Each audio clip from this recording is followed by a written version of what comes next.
The smell, it's awful and familiar. It doesn't help. You can still smell it. Keep it in now. Don't overreact. Breathe. Don't you recognize it? That hideous pungency, that faintly cloying sweetness. Only death smells like that. Something cold wakes in the pit of your stomach. Fear. It is death. It must be. The lieutenant has already brought a handkerchief to his nose.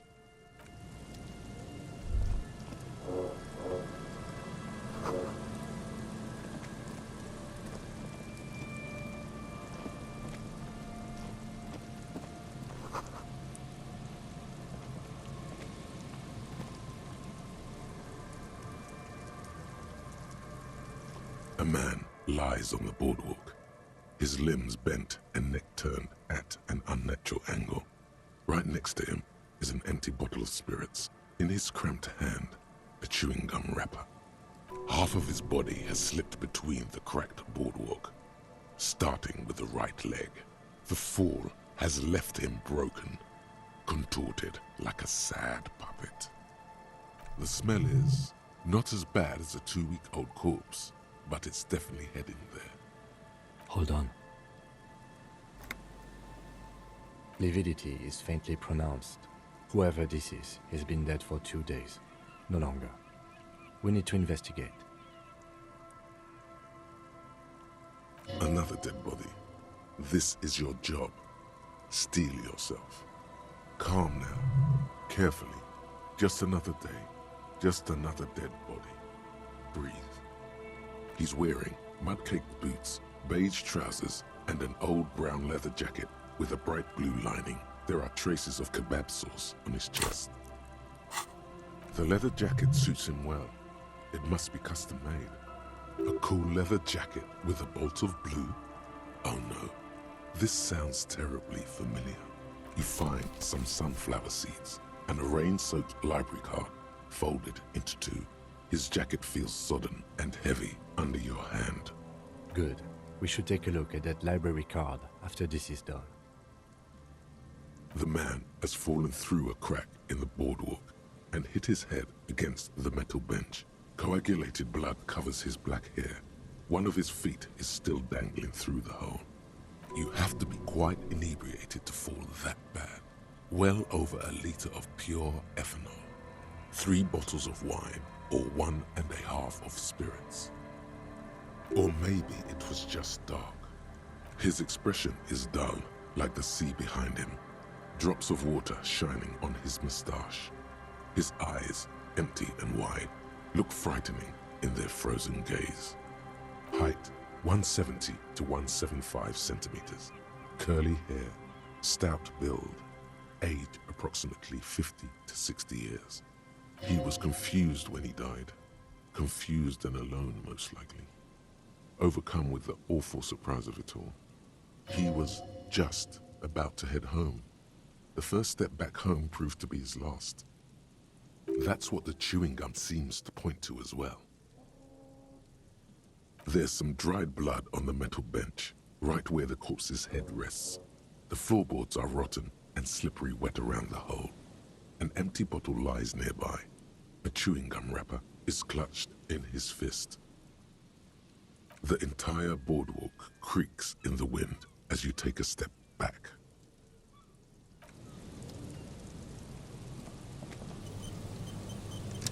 There's some tear, an empty cigarette package, and a crumpled kebab wrapper in the trash bin. 2 empty bottles of Tallulah vodka and a can of black potent porter is all you find. No, there's more in there. Livis strawberry liquor, plus some Pilsner bottles too. Better not pick them up. They seem unhygienic. A tragedy. He shakes his head with genuine sadness. Whoever tossed it here was a heavy smoker. The brand name reads Red Astra. Red Astra is the black market version of Astra cigarettes, known for their high tar content. You see traces of mayonnaise and ketchup on it, as well as a tomato wedge. The wrapper reads, Shish Kebab Revachol. It's no older than a day or two. No mold yet. It's hard to concentrate in the smell. The sea air brings some relief.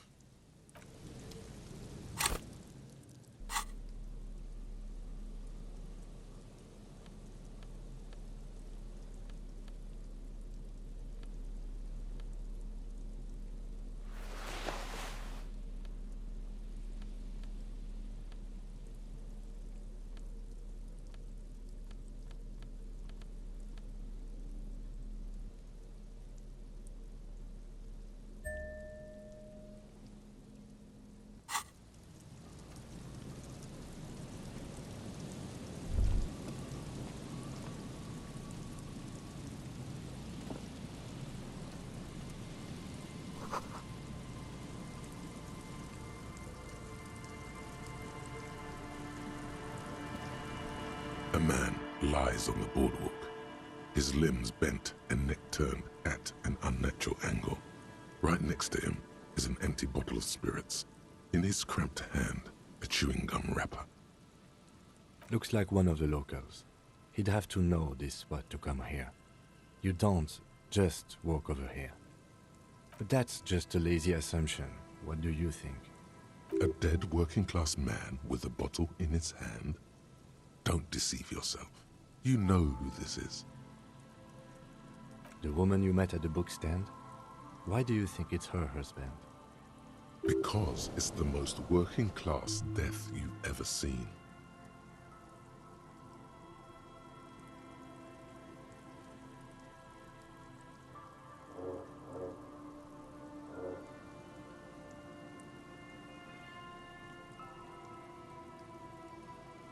Yes, but what actual facts do you have that connect him with this woman you met at the book stand? The bright blue lining? Well, he's definitely someone's husband.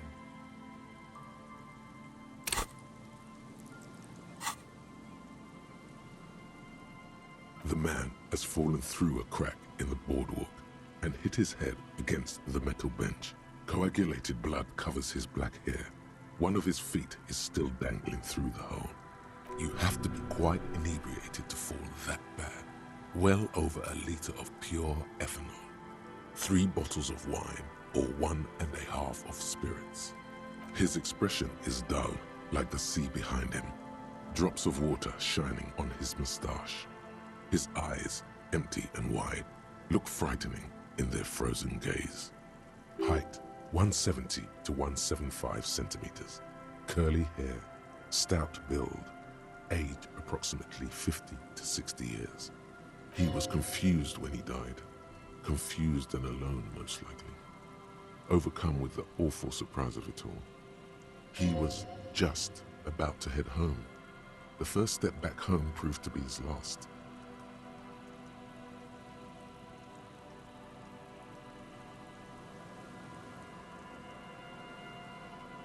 He's wearing mudcake, the leather jackets, a cool leather, only some. Good. We should take a look at that library card after this is done. Death by misadventure. He slipped and fell through the boardwalk. A truly unfortunate accident. If it wouldn't have been for that bench, he'd be alive. No, I don't see anything that points in that direction. For now, let's treat this case as a simple, albeit sad, accident, unrelated to the murder case. Yes, but what if there's a killer on the loose? 2 suspicious deaths in such a short time frame. A sequence killer?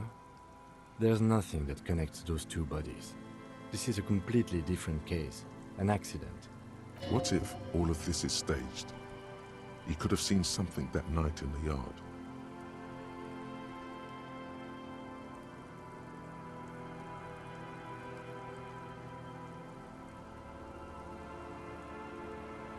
It's possible, but let's take it step by step. We still haven't identified the man. Oh yes. Some symptoms of acute alcohol poisoning could have definitely played a role here.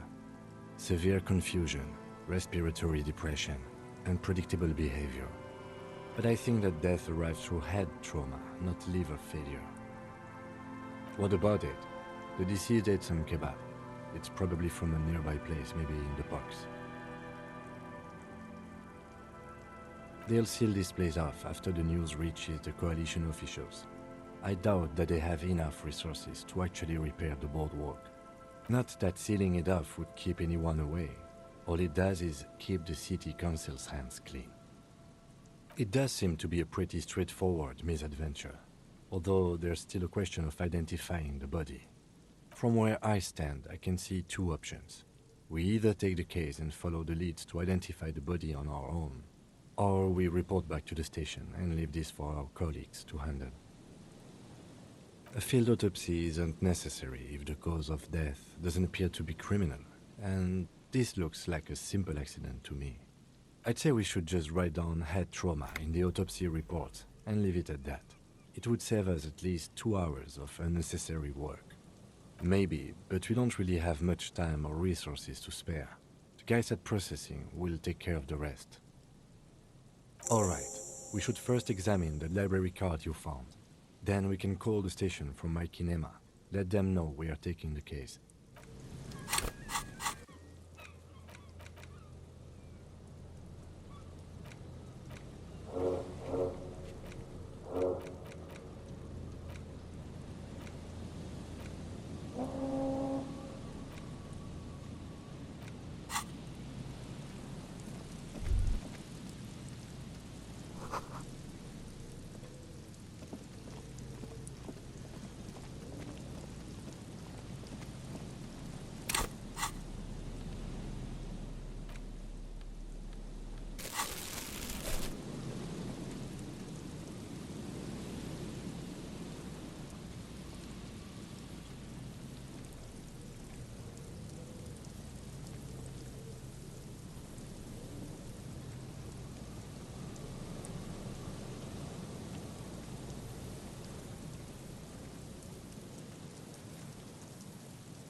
You see that seagull up there? Remind you of anybody?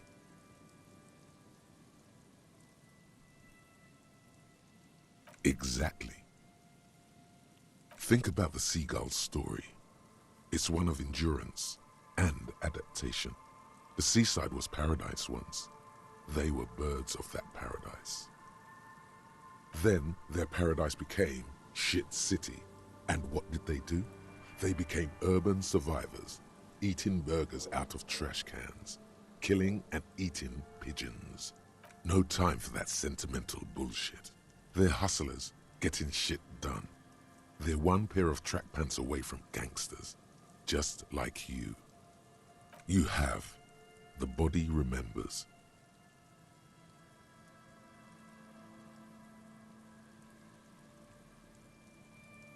Exactly. The seagull does what it takes, and so do you. You've got that same spirit in you. When the time comes, you'll push yourself.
Is there something here that would indicate a sniper used this place as a nest for taking the shot?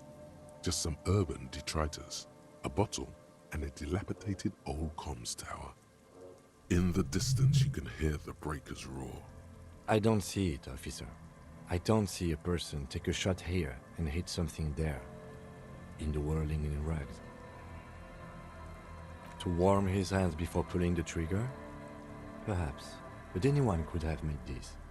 The coast is specked with fires this time of year.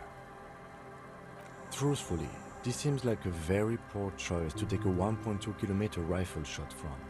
Visibility is awful. There's water vapor everywhere. I think we can rule out biddable prime, was it?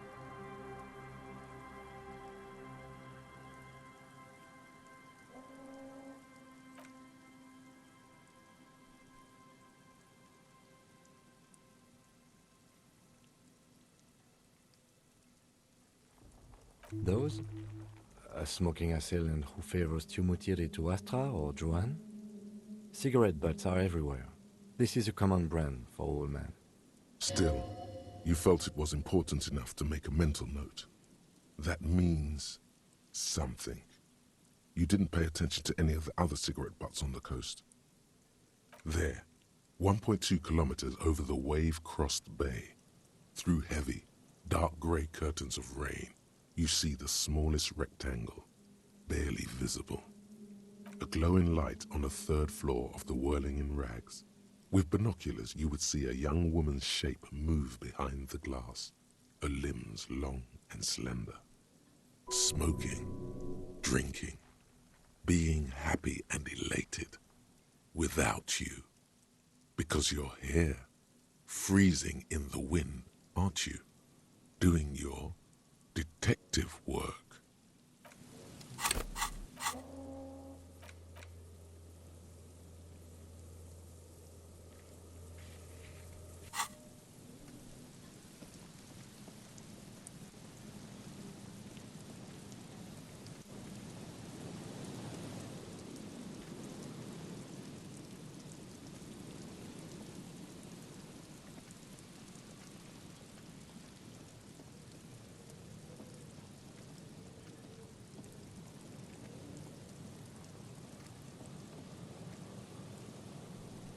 There's a trap in the reeds at your feet. Looks like the same one you saw Morel set before. Same mesh, same wiring. The reeds shake sadly in the coastal breeze, weighed down by rain. They seem to be waiting for something. The wind picks up here, near the cape's end, surrounding the narrow strip of land from 3 cardinal directions. It's cold for this time of year. Locusts are crawling around in the trap, confused but uneaten. You see no carnivorous reed phasmid gorging on them. Big surprise. Anyway, 1 down, 3 to go.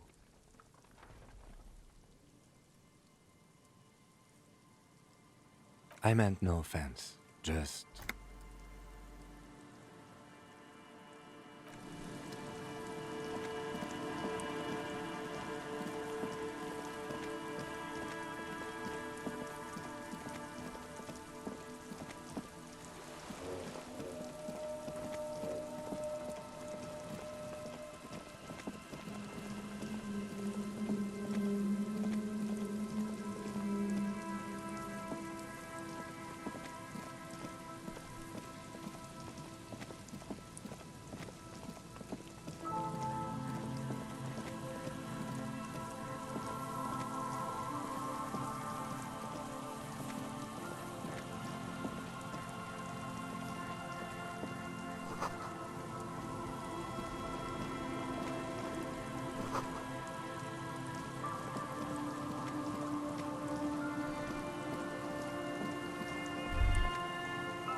An old door, worn by elements, guards the depot. The wind has blown a sand dune in front of it. The door hasn't been opened in a long while. You see a handle. It's military. A service depot of some sort. Probably something that is no longer there.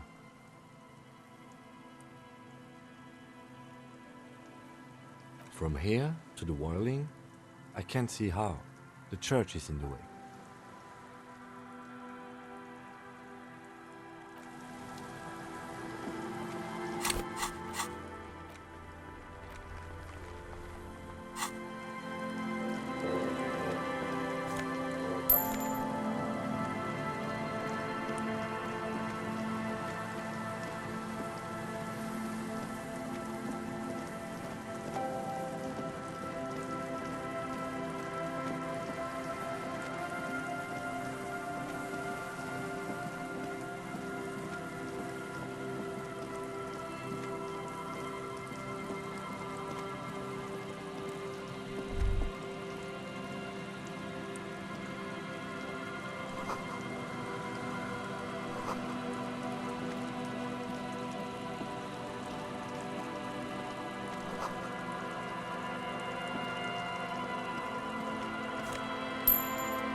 A pane of eternite has been planted into the snow. 2 poles are holding it up. Barely holding it up. It could fall over any minute. A stronger gust of wind might be enough.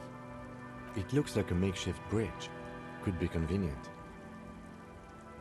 The pane falls into the icy snow with a soft thunk. We should ask that girl on the ice what's going on here.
A familiar apparatus lies among the reeds, another one of Morel's traps, weighed down by stones to keep it in place.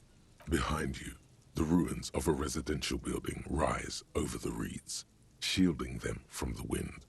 The reeds rustle confidently. When this district was booming, the reeds were kept at bay. Nothing obscured the freshly painted facades. Nowhere for drunks and adventurous teenagers to hide. Now only the wind blows. This trap is also full of panicked locusts. No sign of any cryptozoological beast inside.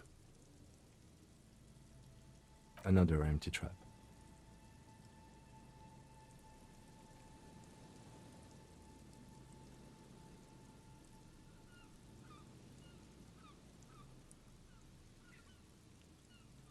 Of course, noted.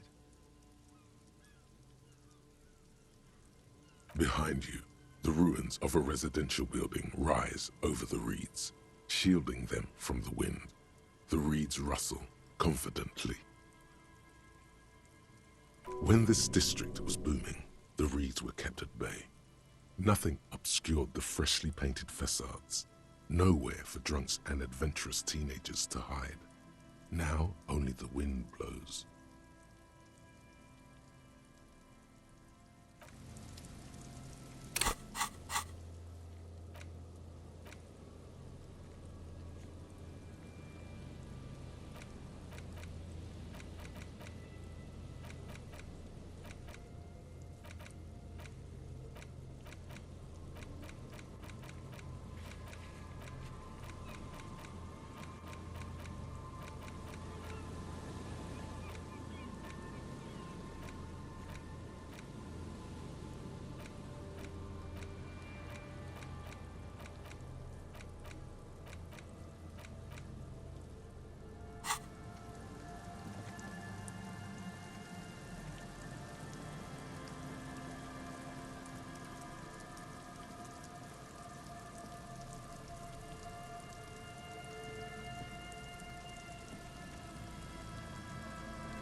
A scattering of bullet holes is spread across the cracked wall, reaching from one corner to the other. Correct. The density of the bullet holes is unusual, even in a general average bullet hole frequency in Martinez sense. Grim affairs. Meaning, this is a lot of bullet holes. Looks like fully automatic rifle fire. Something you don't see these days.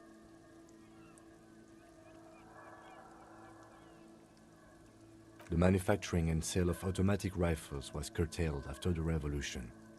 The destructive power of such tools proved to be too much. We do need to retain some humanity in this world.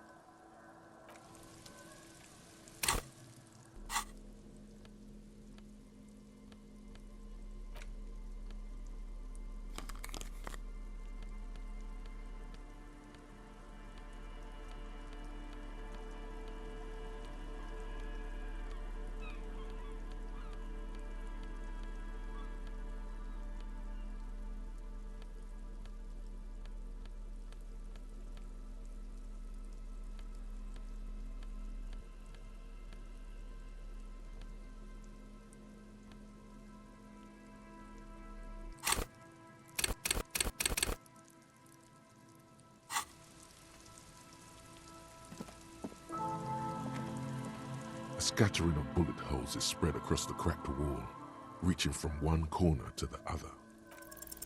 A row of ghostly shades stand facing the wall. There are many of them, a dozen at least, their heads lowered and eyes blindfolded. It's quiet.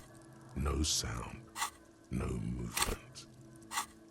10 meters away, other shades are lined up in an orderly manner, automatic rifles primed. A gust of wind blows by. The coats of the firing squad flap slowly in the breeze. A single person stands on the side.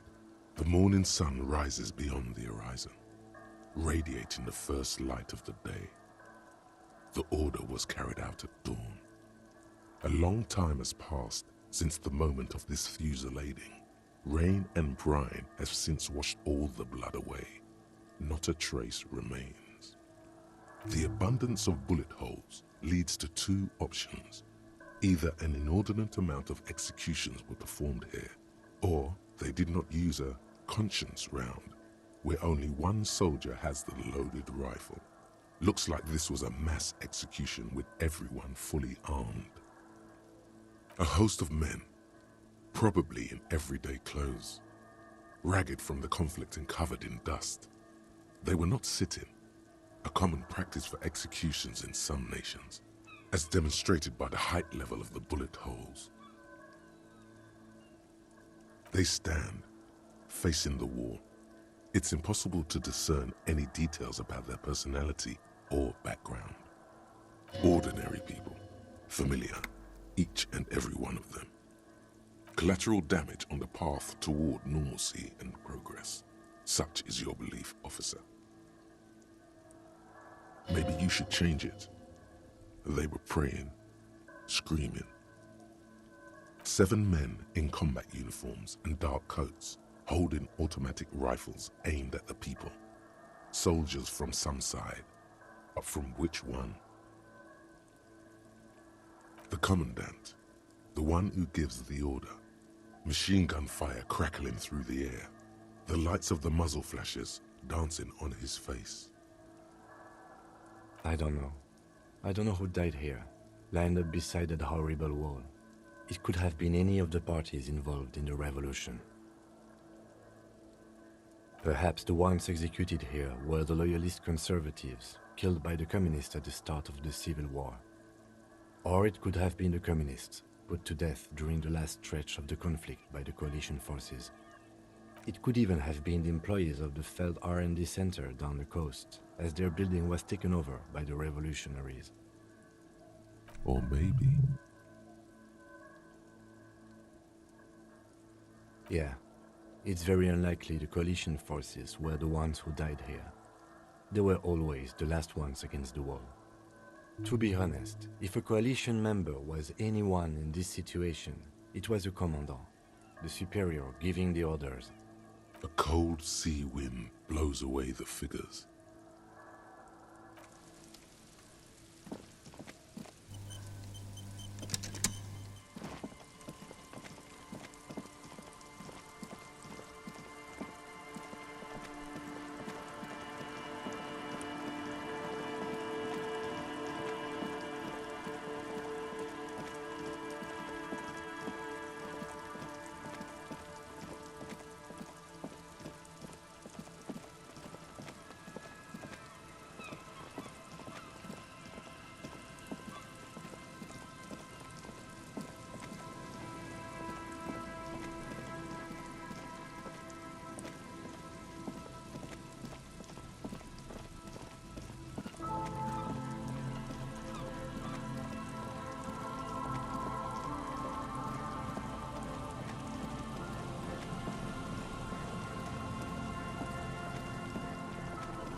metal payphone under a yellow plastic dome.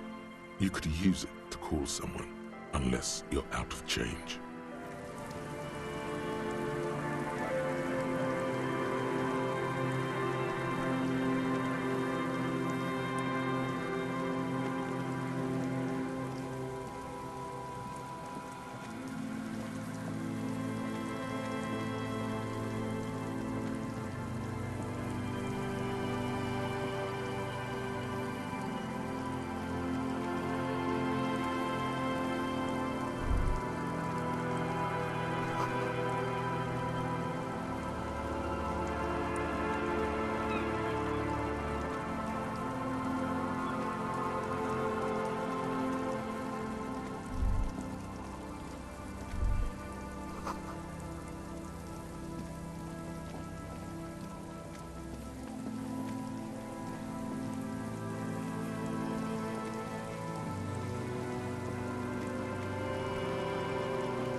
Wait.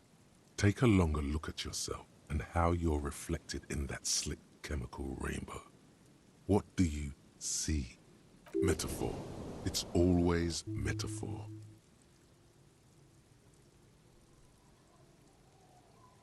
This is more important than you. That's the blood of industry you see before you. The runoff from Coal City, further down the coast. The engines of fortune once roared here. Great wealth poured into Revachol, the Delta, as did smoke, waste, sickness, life. The engines stopped. The West Revacholian industrial base was dismantled after the war. Now, extinguished coke furnaces dot the landscape, a landscape despoiled by industry. Filth. This needs environmental action now.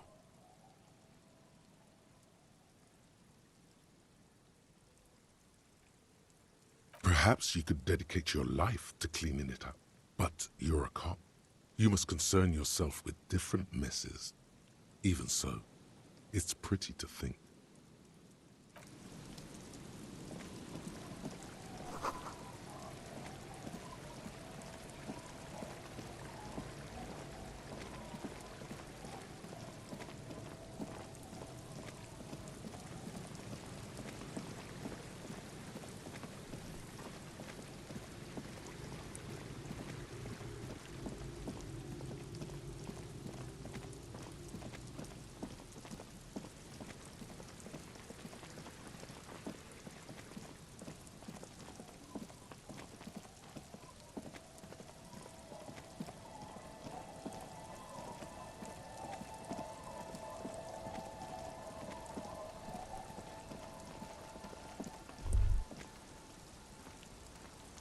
A drop in temperature, an easy flow there, an empty street. Before you, a thoroughfare unjammed with lorries.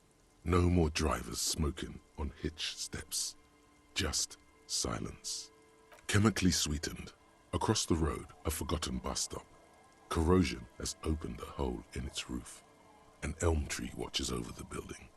Its branches are dripping with rain and snow. The road is smooth and motley. Craters filled with a black asphalt. The asphalt, first laid, is grey already. A row of tenements are under construction in the distance. A tub warm with water, white with soap. A man bathes while radio waves transmit the lottery numbers. 4, 18, 21, 4, 1. A modern washing machine rattles a drawer full of silverware. His boyfriend is on his way home. He brings tins of meat and vegetables with him. Their pockets are heavier with money, but only slightly. Number 312D. Young girls used to come here, huddled up, hoping for more warmth than their thin coats give them. The bus took them to school. It has not run for 8 years. There were not enough girls to sustain its cost. Craters pocked the surface. Children played in them until heavy trucks full of black pitch rolled in. The landowners have filled the craters with money. It is a vital artery of the flow of trade. There's one bump on the road. A dead dog lies flat about 200 paces away, right at the turn. Tragedy comes from the wheels of a fast RCM vehicle, hurrying to work. The cold washes over you. The sound of the sea has grown distant. The wind moves the aerosol. A detective stands behind the boom barrier. A breeze moves a curl of his hair.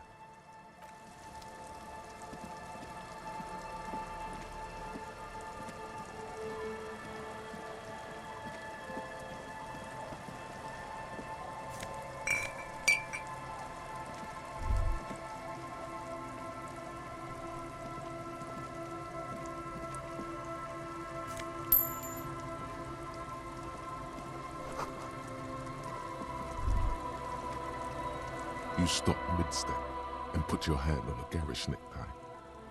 That bottle, Bratan! Just look at that bottle! In this drunk's hand, on the pipe there, glowing blue, a mysterious, otherworldly blue, filled to the brim with holy mysteries. It's hard to know what exactly your vivid interior is speaking of here, but I'm guessing it's got a lot of alcohol in it. Oh, I think this is about so much more than cool. Please go talk to him. See what it's about. I'm drawn to it.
The worn and beaten wooden planks of the bench do not look overly comforting. We can sit on benches after we've solved the murder. Let's go. You can revisit the bench if you ever need to pass the time when Lieutenant Kitsuragi is gone.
This trap's not too hard to spot, once you know what to look for. Keeping it hidden has not been a priority for the cryptozoologist. The reeds bend forlornly toward the sand. You see slabs of concrete north. In the east, the city center hums to you. The constant, distant song, louder on this part of the coast, nearer somehow. And there's that cold again. Always the cold. Nothing but locusts in this trap as well. Definitely no cryptozoological monstrosity. Empty as all of them. One more of these and we're done. I'm just glad we haven't found some poor cat trapped in one of these.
This is the last of the traps, the one Morel just set. Checking it over, he said, is just a technicality. The reeds by the abandoned campsite hiss and shake. The later it gets, the colder. Remnants of the camp can still be seen in the sand. The fire that's gone out. You feel strange, somehow. The trap feels light and silent as you pick it up. Something is different here. No locust. No phasmid either, but still.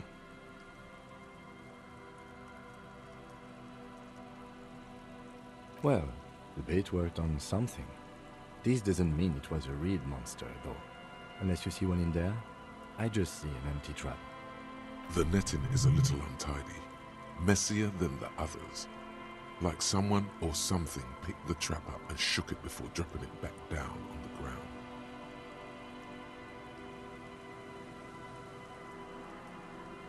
Right.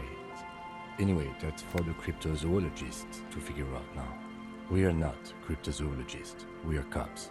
The reeds by the abandoned campsite hiss and shake. The later it gets, the colder. Remnants of the camp can still be seen in the sand.